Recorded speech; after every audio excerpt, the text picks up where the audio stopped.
we're driving our attention to death. Videos, TV, movies, music, podcasts, fast-paced content, constant notifications, and endless content on every screen, in every room, at every hour of the day. We're always in a state of constant stimulation, and it's gradually killing our ability to focus. The ability to sit with one thing long enough to actually think about it is disappearing. And I don't think most of us have noticed because it's been so gradual. But if you've ever sat down to read a book and realized that your eyes were moving, but nothing was going in, or if you've ever tried to watch a movie and got yourself picking up your phone 20 minutes in for no reason, or if you've ever been in a conversation and realized that your mind was somewhere else before the other person has finished their sentence, that's not you being distracted. That's your attention. One of the most valuable things you own been systematically dismantled. By the way, if you're new here, hi, I'm Mahmoud, and on this channel I talk about phone addiction, books, psychology, and how to become a better version of yourself. If that sounds like your kind of thing, I'd love to have you here. Hit subscribe and stick around. And today I want to show you exactly how. And let's start with how we got here in the first place. To understand exactly what's happening right now, we have to go back. Because this didn't start with smartphones. This is a story that's been building for over 100 years. And let's start with the first shift, from books to television. For most of human history, the primary way we consumed information was through reading. A book, a letter, a newspaper. Reading requires something very specific from you. Active, sustained, undivided attention. You can't passively read a book. You have to follow it, word by word, page by page, holding the thread of an argument or a story of someone long enough to reach the end. That was the default mode of information consumption for centuries. Then television arrived. And for the first time, information came with sound, movement, and with no effort required from the viewer.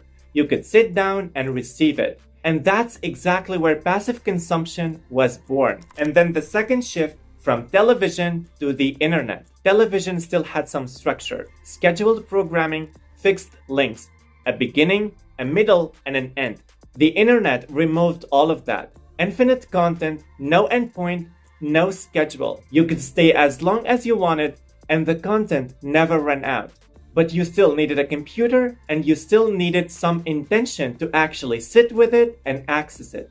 The third shift, and this is the one that changed everything, the internet moved into your pocket, and then short-form content arrived. And this wasn't a change in what we consumed, it was a change in how our brains learned to expect information to arrive. No patience required, no commitment needing, no beginning and no end. Just infinite stream, optimized at the neurological level to keep you moving. The moment boredom flickers, swipe, next, gone. Nicholas Carr, who wrote a book called The Shallows, puts it this way. The net is designed to be an interruption system, a machine geared to the fragmentation of attention. We didn't arrive here by accident. We were led here, one shift at a time, each shift slightly more aggressive than the last one. Now let's talk about what's actually happening inside your brain, because this is not just about behavior, it's biological. Your prefrontal cortex, the front part of your brain, is responsible for anything we associate with being human. Sustained attention, impulse control, deep thinking, decision-making, planning, the ability to actually sit with one thing long enough to think something original about it. It is the most sophisticated brain region any species on Earth has ever developed. It's the most energy-expensive part. The prefrontal cortex requires real effort to engage. It doesn't activate automatically. You have to choose to use it. Now here's the problem. Every notification, every swipe, every tab you open and close bypasses the prefrontal cortex entirely. It goes straight to your amygdala, the older, faster, more reactive part of your brain that responds to stimuli before you've even consciously registered them. The amygdala doesn't think, it reacts. And every time you reach for your phone, in a moment of discomfort or boredom, you're training the reactive brain to override the thinking brain. Do that enough times and then your prefrontal cortex gets less and less practice. Holding attention, it weakens. Not permanently, but progressively, like a muscle you stopped going to the gym for.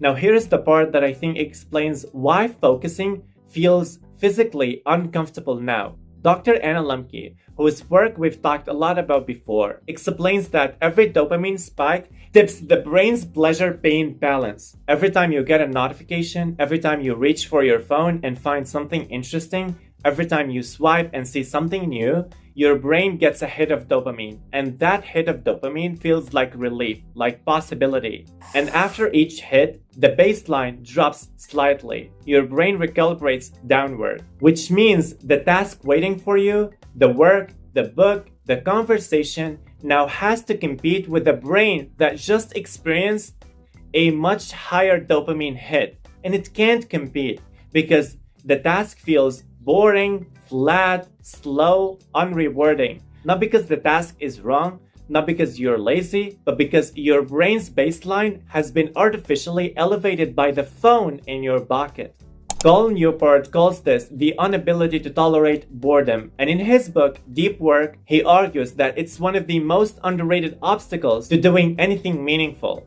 If every moment of potential boredom is relieved with a quick glance at your phone, your brain is been trained to never tolerate an absence of novelty. That means for anything in your life that requires patience, like learning a skill, building a relationship, creating something, finishing something, all of those require tolerating the long stretches where nothing exciting is really happening. And if your brain has been trained to escape these long stretches, every single time, you will never stay long enough to reach the part that matters. Here is a concept from researcher Gloria Mark that I think is one of the most important things you will hear today. She calls it attention residue. Every time you switch tasks, check a message, open another tab, glance at your phone mid-conversation, you leave a trace of that previous context in your working memory. You're not fully present in the new thing because part of your brain is still processing the last one. Her research found that after an interruption, it takes an average of 23 minutes to fully return to deep focus. 23 minutes! Now think about how often do you check your phone in a typical day. Every time you do, the clock resets, which means most people are never actually focused on anything. They're always carrying the residue of 10 other things while attempting to do one thing. And the work gets done, but never at the depth it could. The conversation happens, but never with full presence. The thinking occurs, but never reaches the level of clarity it was capable of. You're not scattered, you're just carrying too much residue from too many switches to ever land anywhere fully. Now, how about the way these platforms are actually built? Think about what happens when you open YouTube. You click on a video, for example, this one. Before it even starts, a sidebar full of other videos are each one designed to look more interesting than the one you chose. And you're 3 minutes in, the recommended videos are still there, the end screen is already building. You're watching one single video while constantly being invited to abandon it to watch something else. Short-form content took this further because on short-form, the exit cost for any individual video is slightly zero. No commitment required, no patience needed. The moment you even feel slightly bored, your thumb is already moving. You didn't decide to leave it, the architecture decided for you. Now here's what that training did to your brain over time. It made zero friction feel normal. Now sitting with a book feels like a punishment. Now sitting in silence feels like a deprivation. Watching a 20-minute video without skipping feels like an act of willpower. You didn't become impatient. The environment was specifically designed to make you impatient. John Harry in Stolen Focus says, "Your attention didn't collapse, it was stolen. Not by lack of discipline, but by an industry that needed your attention to survive and build the most sophisticated tools in human history to capture it." Now, if you want to know how I changed this to myself, going from 8 hours a day scrolling down to an hour a day, I made a video of the real steps that I followed. Click here to watch. Don't forget to subscribe and give this video a thumbs up. Otherwise, thank you so much for watching. Bye.